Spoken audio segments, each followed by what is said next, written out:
shines of India.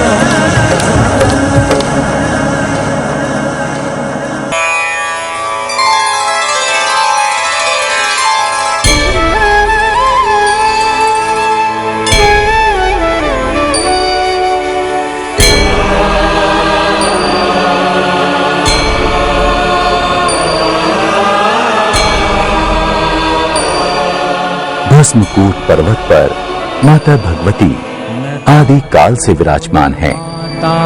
न बंधु न दाता न पुत्रो न पुत्री न भृत्यो न भर्ता। मगर इस जगह पर मंदिर का निर्माण 1350 ईस्वी में माधवागिरी दंडी स्वामी ने कराया। उस समय यहाँ पर काफी घना जंगल हुआ करता था। दंडी स्वामी ने मंदिर निर्माण के साथ ही यहाँ पर अखंड ज्योति की स्थापना की। क्योंकि इस जगह पर घोर जंगल था, सुनसान था, सर्वप्रथम उन्हीं को यहाँ माई का दर्शन हुआ। और ऐसे देवी भागवत के उत्तर भाग में इनका विशेष वर्णन है। जब विशेष इनकी इतिहास जानना है तो देवी भागवत पुराण है, उस पुराण को देखिए। वहाँ उत्तराखंड में इनके सारे जीवनी वर्णन कथा मिली। 1350 में दंडी स्वामी मंदिर का निर्माण किए और अखंड ज्योत की स्थापना की और उसके बाद पुनः वे समाधि ले लिए। उनकी जलाई हुई ये पवित्र ज्योति आज भी चारों दिशाओं में माता की महिमा का प्रकाश फैला रही है।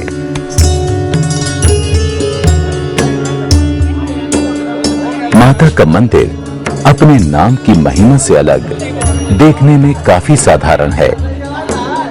मुख्य मंडप का मुंह पूरब की ओर है।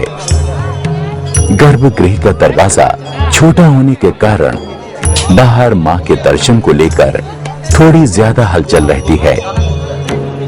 मां के दर्शन के लिए झुककर अंदर जाना होता है। गर्भगृह के 2 हिस्से हैं। पहला हिस्सा सभा मंदिर कहलाता है। माता के दर्शन के लिए इसी सभा मंदिर से होकर जाना पड़ता है। गर्भगृह और सभा मंदिर के बीच में एक छोटा दरवाजा है। गर्भगृह के भीतर अलग से रोशनी की व्यवस्था नहीं है। जहां फैले अंधेरे को चीरती है मां की ये अद्भुत ज्योति। ये अखंड ज्योति 24 घंटे जलती रहती है। सैकड़ों सालों से ये ज्योति मां की पिंडी के बगल में बने ग्रेनाइट के मजबूत चबूतरे पर रखी हुई है। चांदी के छत्र के नीचे स्थापित मां की पिंडी के पिछले हिस्से में भगवान विष्णु, माता लक्ष्मी, ब्रह्मा जी के साथ ही भगवान शिव और पार्वती की प्रतिमाएं सुशोभित हो रही हैं। मंदिर के चारों ओर बने प्रदक्षिणा पथ से श्रद्धालु मां की परिक्रमा करते हैं। रास्ते के बगल में ही नव दुर्गा का मंदिर है। मंदिर के पीछे ही बने एक छोटे से मंदिर में शक्ति पीठ की स्थापना की गई है। यह मुख्य गर्भगृह में विराजमान मां की पिंडी के चट्टान का ही एक टुकड़ा है। जब दोपहर में मंदिर के कपाट बंद हो जाते हैं तो श्रद्धालु इस पीठ के दर्शन पूजन करते हैं। नव दुर्गा मंदिर के पास ही मां काली का मंदिर बना है। मां भगवती के दरबार में सभी देवी देवता विराजमान हैं। जहां रोजाना जप, तप और हवन जैसे तमाम धार्मिक कार्य संपन्न होते रहते हैं। श्रद्धालु अपने गृह शांति के लिए माता के दरबार में पूजा पाठ कराते हैं। पूजया गौरजाति गणपते नमः प्रार्थना पूर्वक नमस्कारं समर्पयामि यत्कार्ये कृते पूजा तत्कार्यं सफलं कुरु। मंदिर प्रांगण में लोग मुंडन संस्कार भी कराते हैं। यहाँ मुंडन के पीछे ये मान्यता है कि माता के चरणों में बालों का दान करने से बच्चे को जीवन में सुख और समृद्धि मिलेगी। यहाँ पर विवाह समेत तमाम तरह के धार्मिक संस्कार किए जाते हैं। श्रद्धालुओं को ठगी से बचाने के लिए मंदिर समिति ने अनुष्ठानों के लिए अलग अलग राशि तय कर दी है। ये राशि मंदिर के कोष में जमा होती है। श्रद्धालुओं को मंदिर ट्रस्ट की ओर से दी गई राशि की बाकायदा रसीद दी जाती है। मंदिर परिसर में लाल ध्वजा फहराती रहती है।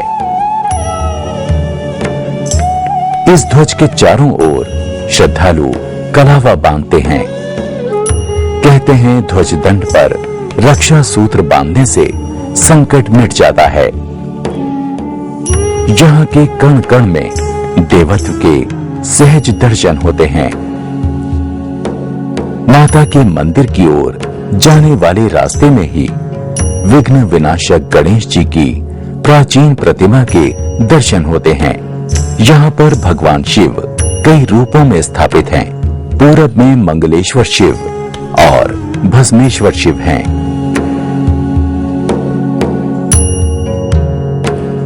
प्रांगण के बीचों बीच मालश्री वृक्ष है।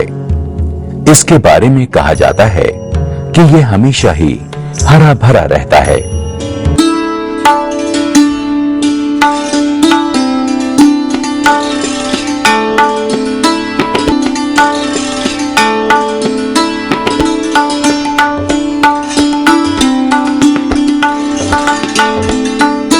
परिसर में कई देवी देवताओं की प्रतिमाएं हैं। ये जगह भीम गया वेदी कहलाती है। यहाँ पर महाभारत कालीन महाबली भीम के पैरों और घुटनों के निशान हैं। मां के दरबार की ओर जाने वाली सीढ़ियों के बगल में ही माता अन्नपूर्णा मंदिर है। इसके नजदीक में ही पवन पुत्र हनुमान जी श्रद्धालुओं पर अपनी कृपा बरसा रहे हैं।